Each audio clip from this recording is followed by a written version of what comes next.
नमस्कार मित्रांनो, स्वागत आहे तुमचं आपलं मराठी नेटकॅपी या चॅनलमध्ये. तर महावितरणमध्ये मेगा भरती निघालेली आहे. तर याच्यामध्ये विद्युत सहाय्यक या पदासाठी भरती निघालेली आहे आणि याची शैक्षणिक पात्रता आहे ITI आणि 10वी पास. ITIमध्ये वायरमन आणि इलेक्ट्रिशियन हे 2 ट्रेड असावेत. तसेच 2 नंबरला कनिष्ठ सहाय्यक म्हणजेच लेखा या पदासाठी भरती निघालेली. याच्यामध्ये कॉम, BMS आणि BA या पदासाठी भरती निघालेले आहेत. म्हणजे ज्यांचं शिक्षण हे झालेलं आहे ते या पदासाठी अर्ज करू शकतात. तिसरं म्हणजे इंजिनियर ट्रेड. याच्यामध्ये डिप्लोमा आणि पदवीधर हे इंजिनियर याच्यासाठी अर्ज करू शकतात. याच्यामध्ये तुम्हाला परीक्षा फी राहणार आहे खुल्या वर्गासाठी म्हणजे ओपनसाठी 500 रुपये आणि मागासवर्गीयांसाठी 250 रुपये प्लस GST लागणार आहे प्रत्येकावरती. आणि याची अर्ज करण्याची शेवटची तारीख आहे 19 एप्रिल 2024. अर्जाची तारीख हे मागोपुढं होऊ शकते. जर तारीख वाढल्यास किंवा कमी झाल्यास तर ते आम्ही तुम्हाला कॅप्शनमध्ये देऊ. चला तर मग फॉर्म कसा भरावा याची माहिती सुरुवात करू.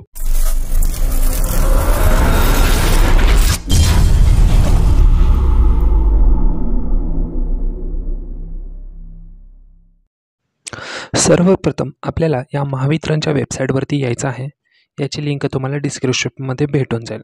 तर तिथं आल्यानंतर इथं वरती दिसेल आपल्याला निळ्या अक्षरामध्ये click here to new registration या बटनावर क्लिक करायचं आहे आणि हे रजिस्ट्रेशनला सुरुवात करायची. या ठिकाणी आपले पहिले नाव टाकून घ्यायचं आहे आपल्याला. त्याच्यानंतर कन्फर्म नेममध्ये पण आपल्याला सेम नाव टाकून घ्यायचं आहे. त्याच्यानंतर मिडल नेममध्ये वडिलांचं नाव टाकायचं आहे. कन्फर्म नेममध्ये पण सेम वडिलांचं नाव टाकून घ्यायचं आहे. एक लक्षात द्या, इथले ज्या पद्धतीने तुमच्या आधार कार्डवर नाव आहे त्या पद्धतीने इथं नाव टाकून घ्यायचं आहे. हे नाव टाकून झाल्यानंतर फुल नेम खाली दिसेल आपल्याला. त्याच्यानंतर या ठिकाणी मोबाईल नंबर टाकून झाल्यानंतर कन्फर्म मोबाईल नंबरमध्ये पण सेम तोच मोबाईल नंबर टाकून घ्यायचा आहे. त्याच्यानंतर अल्टरनेट नंबर जर तुमच्याकडे असेल तर त्या या ठिकाणी टाकून घ्या त्याच्या खाली. याच्यानंतर आपल्याला ईमेल ID टाकून घ्यायचा आहे. ईमेल ID हा व्यवस्थित बघून टाका मोबाईलमध्ये, अजिबात चुकता कामा नये ईमेल ID. त्याच्यानंतर कन्फर्म ईमेल ID मध्ये फुल ईमेल ID टाकून घ्या. त्याच्यानंतर सिक्युरिटी कोडमध्ये पुढे दिलेला कॅप्चा आहे तो कॅप्चा या ठिकाणी टाकून घ्यायचा आहे. काय असेल तर तुमच्या मोबाईलमध्ये दिसत असेल किंवा लॅपटॉपमध्ये दिसत असेल तो या ठिकाणी टाकून घेऊन सेव्ह अँड नेक्स्ट या बटनावर क्लिक करायचं आहे आणि ओके म्हणायचं आहे. यानंतर या ठिकाणी आपलं रजिस्ट्रेशन सक्सेसफुल आलं. या ठिकाणी आपल्याला ID आणि पासवर्ड दिसेल बघा, तो या एका ठिकाणी लिहून ठेवायचा आहे पासवर्ड ID. म्हणजे तो आपल्याला नंतर कामी येणार आहे. आपल्याला रजिस्ट्रेशन करताना, हॉल तिकीट काढताना वगैरे त्यासाठी तो ID पासवर्ड लागणार आहे.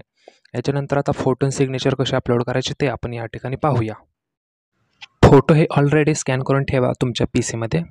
या ठिकाणी मी फक्त दाखवतो तुम्हाला की फोटो अपलोड कसे करायचे आणि त्याची साईज किती पाहिजे. या ठिकाणी नाव पाहून घ्या. नाव या पद्धतीने लिहिलेलं असलं पाहिजे. नाव म्हणजे याच्यामध्ये सिम्बॉल आणि कोणता स्पेस नसावा. या ठिकाणी पाहू शकता फोटो हा 20 KB ते 50 KB असावा तरच तो तुमचा अपलोड होईल. तर या ठिकाणी मी आता फोटोची साईज कवर करून दाखवतो पेंटमध्ये जाऊन.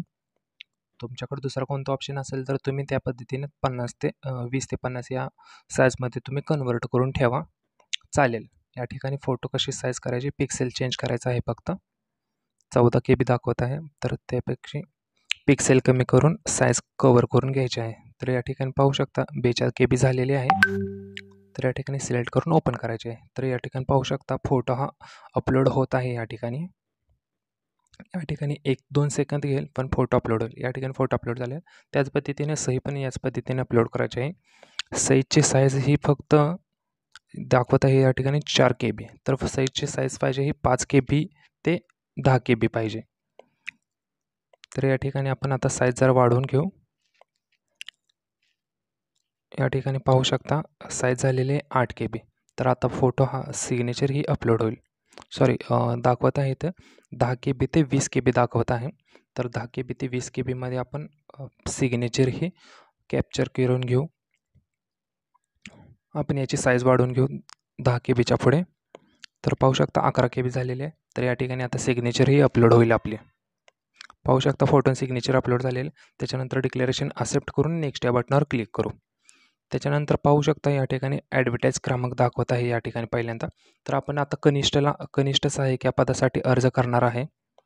तर कनिष्ठ सहाय्यक या अर्जाची जाहिरात क्रमांक आहे 05/2023 ही आहे. तर पाहू शकता खाली पोस्टचं नाव तेच येते का पाहून घेऊ आपण. बरोबर या ठिकाणी हेच आहे.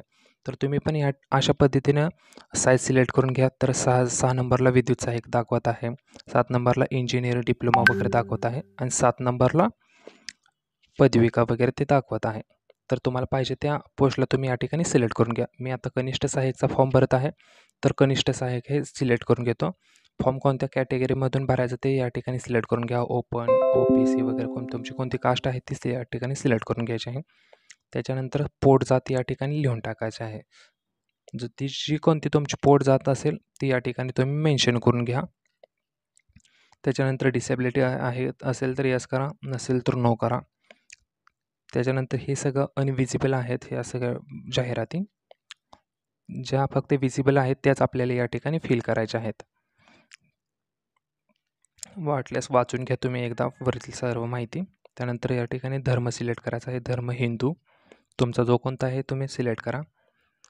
त्यानंतर मायनॉरिटीमध्ये येता का, या पद्धतीने तुम्ही खेळाडू वगैरे आहे का या पद्धतीने सिलेक्ट करून घ्यायचं. असेल तर यस करायचं, नसेल तर नो करायचं आहे. माजी सैनिक आहेत का, अपंग माजी सैनिक आहेत का, ते सर्व सिलेक्ट करून घ्यायचं आहे.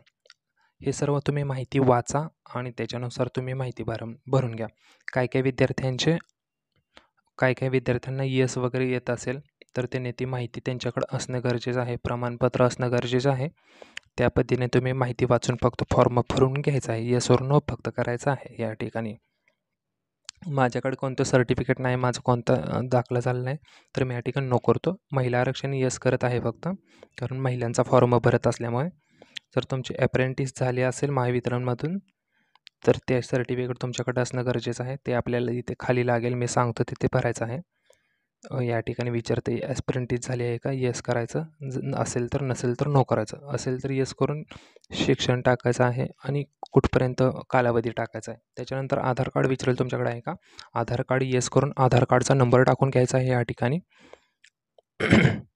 त्याच्यानंतर पॅन कार्ड आहे का विचारेल तुमच्याकडे, तर यस करायचं आहे आणि पॅन कार्डचा नंबर टाकून घ्यायचा आहे. आधार कार्ड आणि पॅन कार्ड हे गरजेचं आहे, ते तुमच्याकडे असलंच पाहिजे फॉर्म भरताना.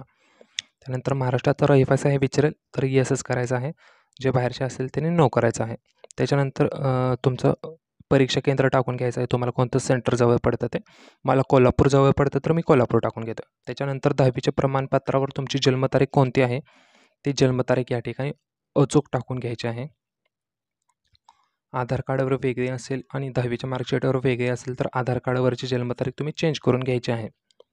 त्याच्यानंतर जेंडर सिलेक्ट करायचा आहे. तुम्ही जुळे भावंड आहेत का विचाराल, मॅरिड आहे का अनमॅरिड आहे ते विचाराल. त्या पद्धतीने तुम्ही करून घ्यायचं आहे तुमची जी माहिती असेल ते. त्याच्यानंतर या ठिकाणी वडिलांचं नाव टाकायचं आहे आणि त्याच्या खाली आईचं नाव टाकायचं आहे. आणि मॅरिड व्यक्ती असेल तर मॅरिड करून खाली मिस्टरांचं पूर्ण नाव टाकायचं आहे त्यांच्या. या ठिकाणी मिस्टरांचं पूर्ण नाव टाकून झाल्यानंतर खाली आपल्याला ॲड्रेस विचारेल. तर पत्ता पूर्ण टाकून घ्यायचा आहे, ॲट पोस्ट, जिल्ह्याचं नाव, तालुक्याचं नाव वगैरे. त्याच्यानंतर हा फॉर्म पूर्ण होईल आपला. तर या ठिकाणी मी ॲड्रेस टाकून घेत आहे. या ठिकाणी गावाचं नाव, तालुका, जिल्हा, राज्य आणि पिनकोड या पद्धतीने इथं माहिती टाकून घ्यायची आहे आपल्या पत्त्याची. त्यानंतर जिल्हा विचारेल, त्यानंतर इथं राज्य विचारेल, राज्य सिलेक्ट करा. त्याच्यानंतर तुमच्या गावाचा पिनकोड टाकायचा. तुमचा करस्पॉन्डंट आणि परमनंट ॲड्रेस एकच असेल तर या ठिकाणी टिक करायचं आहे. त्याच्यानंतर GST बिल विचारेल, ते कोणत्या ॲड्रेसवर पाठवायचं, तर त्या ठिकाणी पाहू शकता ओपनला 590. त्यानंतर व्हॅलिड डिटेल्सवर क्लिक करून माहिती सेव्ह करून घ्यायची आहे. त्याच्यानंतर सेव्ह अँड नेक्स्ट या बटनावर क्लिक करून घ्यायचं आहे. तर या ठिकाणी आपल्याला एज्युकेशन डिटेल्स आपल्याला फिल करायचे आहेत. तुमचे 10वीचे, 12वीचे आणि ग्रॅज्युएशनचे डिटेल्स टाकायचे आहेत. 10वीला या ठिकाणी बोर्डाचं नाव टाकून घ्यायचं आहे. तुमची 10वी कोणत्या बोर्डातून झाली ते बोर्ड या ठिकाणी टाकून घ्यायचं आहे. त्याच्यानंतर तुम्ही 10वी कधी पासआउट झाला ते या ठिकाणी तारीख इथं टाकून घ्यायची आहे. 10वीची पासआउट तारीख हे तुम्हाला तुमच्या 10वीच्या बोर्ड सर्टिफिकेट याच्यावर दिसेल, ती बरोबर पाहून घेऊन तुम्ही या ठिकाणी टाकून घ्यायचे आहे. 10वीनंतर सेम 12वीचे डिटेल्स या पद्धतीने फिल करून घ्यायचे आहे. बोर्ड, त्याच्यानंतर 10वीला कोणते मीडियम होतं, आर्ट, कॉमर्स, सायन्स, ते या ठिकाणी सिलेक्ट करून घ्यायचं आहे. त्याच्यानंतर 12वी कधी झाली ती डेट या ठिकाणी टाकून घ्यायची आहे आणि टक्केवारी आणि कोणती ग्रेड आहे श्रेणी ती या ठिकाणी टाकून घ्यायची आहे. 10वी 12वी झाल्यानंतर आपल्याला या ठिकाणी आता ग्रॅज्युएशनचे डिटेल्स भरायचे आहे. तुमचं BCom, BMS, BBAमधून जर ग्रॅज्युएशन झाले असेल तर या ठिकाणी ग्रॅज्युएशनचे डिटेल्स भरून घ्या. या ठिकाणी युनिव्हर्सिटी टाकून घ्या, कशातून ग्रॅज्युएशन झाले ते सिलेक्ट करा. त्याच्यानंतर तुमच्या लास्टच्या सेमिस्टरवरती तुमची पासआउट डेट असते, ती या ठिकाणी तारीख टाकून घ्यायची आहे. कोणती तारीख असेल ती या पद्धतीने तारीख ही सिलेक्ट करून घ्यायची आहे. पासिंग डेट आहे याला म्हणतात. त्याच्यानंतर तुम्हाला ग्रॅज्युएशनला किती पर्सेंटेज पडले ते या ठिकाणी सिलेक्ट करून टाकून घ्यायचं आहे. जर तुम्हाला 60% जास्त मार्क्स पडले असतील तर या ठिकाणी फर्स्ट ग्रेड येणार. या पद्धतीने टाकून घ्या. त्यानंतर MSCIT किंवा कम्प्युटर्स कोणता कोर्स झाला असेल तर येस करा. मराठी लँग्वेज सर्टिफिकेट आहे म्हणजेच 10वीचं बोर्ड सर्टिफिकेट आहे का तर येस करून घ्यायचं आहे या ठिकाणी. त्याच्यानंतर ही सर्व माहिती झाल्यानंतर खाली तुम्हाला वर्क एक्सपिरियन्स विचारेल. तर वर्क एक्सपिरियन्स जर तुमचा कोणता महावितरणमध्ये जर झाला असेल वर्क एक्सपिरियन्स तर तो खालच्या माहिती ठिकाणी भरून घ्यायचा आहे. नसेल तर नो करून घ्यायचा आहे आणि पुढे जायचं आहे. त्या पद्धतीने जर झालं असेल तर संस्थेचं नाव, कुठल्या पदावर होता, कधीपासून कुठपर्यंत तारीख तर टाकून घ्यायची आहे, कामाचं स्वरूप काय होतं आणि जॉब सोडण्याचं काय कारण होतं ते या ठिकाणी फिल करून घ्यायचं आहे. त्याच्यानंतर खाली तुमच्या विरुद्ध गुन्हा वगैरे न्यायालयीन कोठडी असे काय झालं असेल तर येस करायचं, नसेल तर नो करून घ्यायचं आहे. या ठिकाणी लँग्वेज विचारेल तुम्हाला कोणकोणत्या लँग्वेज येतात तर या ठिकाणी 3 लँग्वेज टाकून घ्यायच्या आहेत. आपल्याला मराठी, हिंदी, इंग्लिश ह्या तिन्ही पण शक्यतो भरपूर जणांना येतात तर तिन्ही लँग्वेज या ठिकाणी टाकून हे सर्व कॉलम या ठिकाणी सिलेक्ट करून घ्यायचं आहे. म्हणजे लिहिता बोलता वाचता येतं याचा अर्थ होतो तो. त्याच्यानंतर व्हॅलिडिटीवर डिटेल्सवर क्लिक करून माहिती सेव्ह करून घेऊ आपण. या ठिकाणी 1 मिनिटात ही माहिती सेव्ह होईल. या ठिकाणी माहिती सेव्ह झालेली आहे. त्याच्यानंतर सेव्ह अँड नेक्स्ट या बटनावर क्लिक करू. तर या ठिकाणी पाहू शकता ज्या पद्धतीने आपण फॉर्म भरला आहे तो या ठिकाणी दिसून येईल. तुम्ही कोणत्या पदासाठी अर्ज केला आहे, कोणत्या कॅटेगरीतून अर्ज केलेला आहे ते आपण सर्व भरलेले डिटेल्स येतील. एकदा संपूर्ण डिटेल्स व्यवस्थित वाचून घ्या. काही मिस्टेक आहे का नाही सर्व माहिती चेक करा व्यवस्थित. जर कोणती मिस्टेक असेल तर खाली बॅकचं बटन आहे फॉर्ममध्ये तर त्याच्या ठिकाणी जाऊन तुम्ही जी माहिती चुकली आहे भरण्यासाठी तर ती तुम्ही माहिती चेंज करू शकता. या पद्धतीने सर्व माहिती व्यवस्थित चेक करून घ्या. त्याच्यानंतर बॅकचं बटन खाली दिसतं बघा तुम्हाला कोपऱ्यात, त्या बटनावर जाऊन तुम्ही माहिती एडिट करू शकता. या ठिकाणी विचारेल तुम्हाला लहान कुटुंब पद्धतीमध्ये की तुमचं जर तुम्ही मॅरिड असाल तर तिथं विचारेल तुम्हाला 2005 नंतर किती मुलं मुली आहेत. 28/3/2005 नंतर किती मुलं मुली आहेत ते विचारेल, म्हणजे त्यांची संख्या किती आहे. जर 1 मुलगा असेल, 2 मुलगी असेल वगैरे टोटल तर ते या ठिकाणी टाकून घ्यायचे आहे. जर 1 असेल तर 1 टाकायचे, 2 असेल तर 2 टाकायचे. टोटल दोन्ही मुलं मुली यांची संख्या टोटल मिळून टाकून घ्यायची आहे. एक सर्व कॉलममध्ये करायचं. जर 1 असेल तर 2 असेल तर 2 करा, 3 असेल तर 3 करा. त्याच्यानंतर आय ॲग्री बटनावर क्लिक करून कंप्लीट रजिस्ट्रेशन या बटनावर क्लिक करून घ्यायचं आहे. या ठिकाणी आपला फॉर्म हे सर्व सक्सेसफुली रजिस्टर झालेला आहे. त्याच्यानंतर या ठिकाणी आपल्याला लेफ्ट थंब इम्प्रेशन द्यायचं आहे, म्हणजे डाव्या हाताच्या अंगठ्याचे ठसे हे द्यायचे आहेत. त्याच्यानंतर आणि खाली हँड रायटिंग डिक्लेरेशन, ते हँड रायटिंग डिक्लेरेशन मी दाखवतो तुम्हाला कसं लिहायचं आहे. आणि तत्पूर्वी मी हे अपलोड करण्यापूर्वी मी स्कॅन करून घेतो. 1 मिनटं. फाईल ओपन करू. या ठिकाणी स्कॅन केलेलं हाताचा ठसा ओपन करू. हाताचा ठसा आहे 50 KBच्या आतमध्ये त्याची साईज पाहिजे.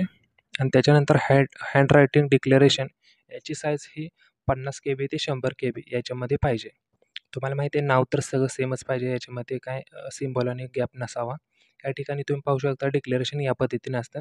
तुम्हाला जर हे बघायचं असेल तर तुम्ही ह्याचा स्क्रीनशॉट काढून घ्या आणि त्याच्यानंतर तुम्ही हे एका कागदावर लिहून घ्यायचं आहे आणि ते या ठिकाणी स्कॅन करून अपलोड करून घ्यायचं आहे. या पद्धतीनं थंब आणि हँड रायटिंग डिक्लेरेशन हे स्कॅन करून अपलोड केलेलं आहे. त्याच्यानंतर कॅप्चा टाकून सेव्ह नेक्स्ट या बटनावर क्लिक करायचं आहे. तर याच्यानंतर महत्त्वाची प्रोसेस येते ते म्हणजे पेमेंट करणं. पेमेंट हे कसं करायचं मी तुम्हाला दाखवतो आता.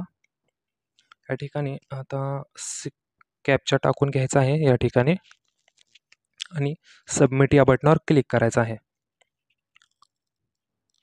तर आपलं पेमेंट गेटवे ऑप्शनवर जाऊ आपण. लास्टला UPI ऑप्शन आहे, तो UPI ऑप्शन सिलेक्ट करू आणि मेक पेमेंट ऑप्शन क्लिक करू. त्याच्यानंतर पेमेंट 590 आहे ओपनवाल्यांसाठी, कास्टवाल्यांना कमी असेल तर त्याच्यानंतर हा QR कोड ओपन होईल. तर QR कोड ओपन झाल्यानंतर मोबाईलमधून स्कॅनर ओपन करायचा आहे. तुम्ही हा QR कोड तुमच्या कोणत्या पण ॲप्लिकेशनमधून करू शकता, Google Pay, PhonePe, WhatsApp Pay. या ठिकाणी पेमेंट हे सक्सेसफुल झालेलं आहे माझं. तर त्याच्यानंतर बॅक यायचं आहे. परत आपल्याला होम पेजवरती यायचं आहे. आपल्याला ID पासवर्ड टाकून पुन्हा लॉग इन करून घ्यायचं आहे. या ठिकाणी तुम्ही पाहू शकता ID पासवर्ड टाकून घेतो मी आणि डायरेक्ट सबमिट करतो. त्याच्यानंतर पाहू शकता या ठिकाणी फॉर्म हा आपला ओपन झालेला आहे. या ठिकाणी पाहू शकता ॲप्लिकेशन प्रिंट, ई रिसिप्ट म्हणजे फी भरलेली पावती आणि टॅक्स इनवॉइस हे सर्व माहिती, सर्व पेमेंट केलेले रिसिप्ट वगैरे दिसतील. या ठिकाणी ॲप्लिकेशन फॉर्मवरती आपण क्लिक करायचं आहे आणि याची प्रिंटआउट आपल्याला काढून ठेवायचं आहे. या पद्धतीने हा फॉर्म भरायचा आहे. जर या पद्धतीने तुम्हाला जर फॉर्म भरायचा असेल तर हा व्हिडिओ तुमच्या मित्रांना शेअर करा आणि त्यांना पण हा फॉर्म भरायला सांगा. महत्त्वाचा फॉर्म आहे, ग्रॅज्युएशनवरती होईल. महावितरणमध्ये मेगा भरती निघालेली आहे. तुमच्या मित्राचं वगैरे सपोर्ट करा त्यांना. जर व्हिडिओ आवडला असेल तर आपल्या चॅनलला लाईक करा, शेअर करा, सबस्क्राईब करा. धन्यवाद. थँक्यू.